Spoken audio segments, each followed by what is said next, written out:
My name is Andrea McCourt, and I work with University Studies here at Texas Tech. I coordinate an undergraduate academic program in human resource development, and I have been asked to speak today about ethical issues in the 21st century.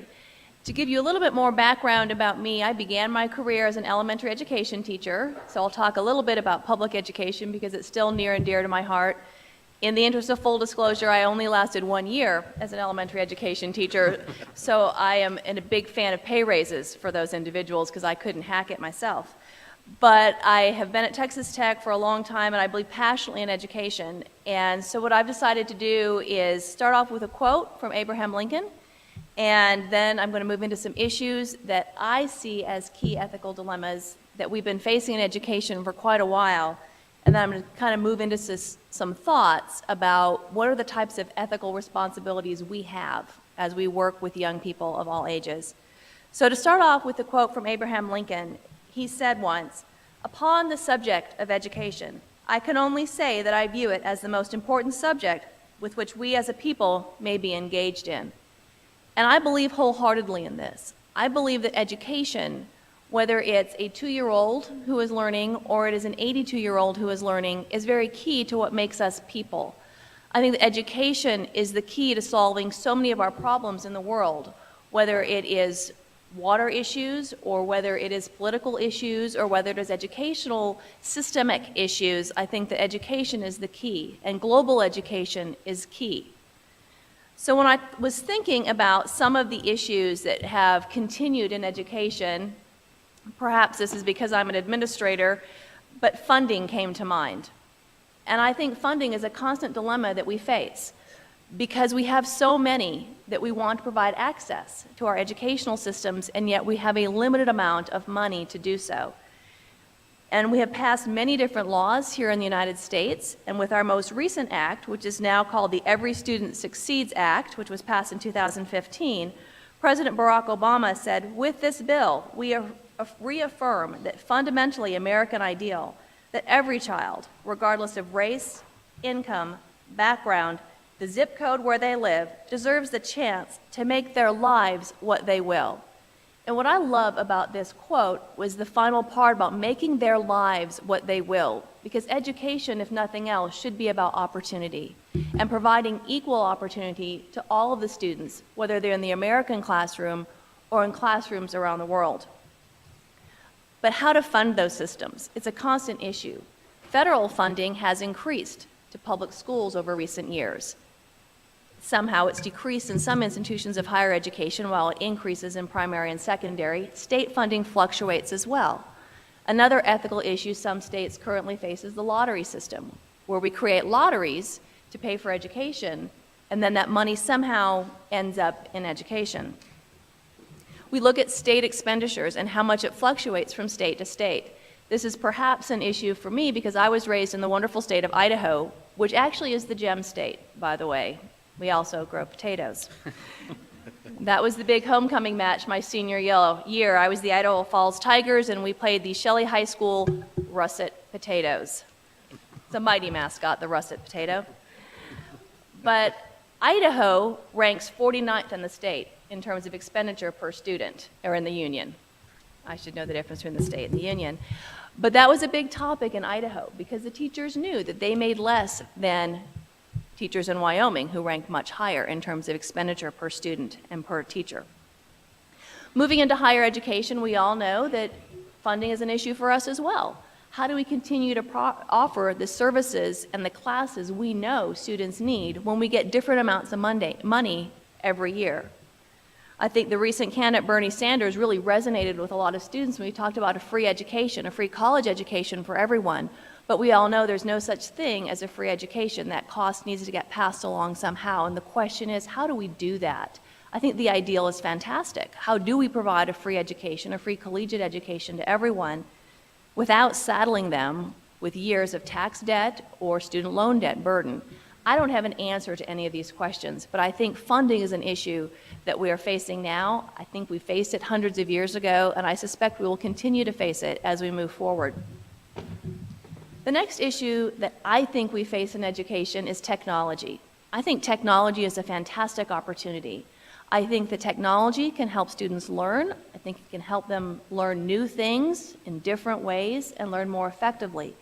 I also think that technology can be a great equalizer. I think that the internet can bring education to people in parts of the world that might not otherwise have access to some of the experts that they can view via the internet or via the online classroom. We've all heard of MOOCs, the massive open enrollment classrooms, which is a free education, an online education where you have some of the leading world experts not providing college credits, but the opportunity to learn about business, law, ethics, all sorts of amazing things. So I think technology can be a great equalizer, and yet we know the digital divide still exists. There are some parts of the world that don't have access to computers, to fast internet service. So how can we leverage technology?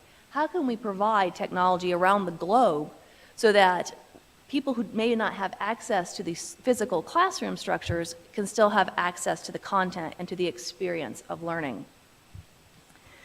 So technology leads to my next ethical issue that I want to talk about, and it's one that I hear discussed a lot, and that's academic integrity. We all want our students to be acting ethically and turning in their own work, and yet the statistics are terrifying. Dr. Don McCabe is one of the leading experts on academic integrity. He's with the International Center for Academic Integrity. I want to be very careful to give him good, yes, I'm going to cite him so that I'm not plagiarizing the plagiarism expert. But Don McCabe has done a lot of research into academic integrity, and his numbers are terrifying. His numbers are terrifying to me because he found out, he looked at 70,000 high school students, and 95% said they had cheated in some way on an assignment or on an exam when they were in high school. We're doing a little better here at the college and university system. Only 68% of undergraduates said they had cheated on a paper or on an exam, and by the time we'd reached graduate school, it's only 43% of us. So I guess we're showing success as we age, if nothing else. But I think academic integrity is an issue, and I think as much as I love technology, I suspect that in some ways the internet and the easy access of information has contributed to this problem. I know that I have students who have plagiarized in papers because they have cut and pasted off of Wikipedia, if nothing else, and they think that citing 5 pages of Wikipedia is the same thing as turning in their own work. And so we seem to have this level of confusion and this cut and pasting, and we have papers that you can buy online and exams that you can buy online. And I think it's a real challenge for us of how do we balance all of these issues. And at a different level, how do we teach our students to be ethical? If 95% of high school students have cheated, somehow the system is promoting it. So how do we stop that connection? How do we get students to understand and make the ethical decision to turn in their own work and to turn in stuff that is ethical, has integrity? So those are my issues that I thought about. There's lots of issues in education, but then the final thought that I had is, as someone who works in the field of education, and I've been in the field of education my entire life, as I was preparing my speech, I asked one of my daughters what I should talk about today, and she said, well, shouldn't you talk about what teachers should do for their students? And I thought, well, that is a great question. So what are our ethical obligations to our students? We work in this field. We're experts on teaching or our subject matter or on students, depending on what we do. So what are our ethical obligations that we should provide? Well, first of all, I think safety. I think we have an obligation to provide a safe learning environment for our students, whether that's a safe campus here in America or it's to be in a global safe situation that everyone in every country is safe to pursue an education. How do we provide that? Equal access follows closely behind that. How do we provide educational systems throughout the world that are culturally sensitive but also available to everyone within that country? How do we guarantee fair and unbiased treatment of all students so that lines of sex and gender and race and income disappear and all students really have equal opportunity of success in the classroom? How do we teach our students to care rather than to be bullies? Last week I was reading a story online about a high school student who had developed an app called the Sit With Me app. And it's an app you can download on your phone, and if you're new to a school or just don't have a lot of friends in that school, you can look for some people who have marked themselves as being friendly people in the cafeteria that you can sit with so that you don't have to sit alone at your lunch table. I don't really know if I was saddened or delighted to hear of this app, because I am thrilled that someone created it and that a student cared enough, but I'm also saddened that that need exists. Moving on with ethical obligations, how do we move beyond standardized testing? Because life isn't standard. And while I understand the purpose of standardized tests, how do we teach our students to think critically and to problem solve on their own so when they get to life, which is the great test, they can solve those problems? And finally, to go back to my original quote, when we talk about the subject of learning and how everyone should be engaged into it, how do we engage our students? How do we get them passionate about learning so they become lifelong learners that are always interested in learning more? And to go back to the quote from President Barack Obama, how do we inspire them to make their lives what they will? I think that is our job as educators, to provide them with information and the tools to process that information, and then to go and to become the best people they want to be and they can be. And I don't have answers to any of those questions either, but I think those are the concerns that we should all have. And so when we make our decisions, if we keep these things in mind, I think we'll make the right calls. Thank you for your time.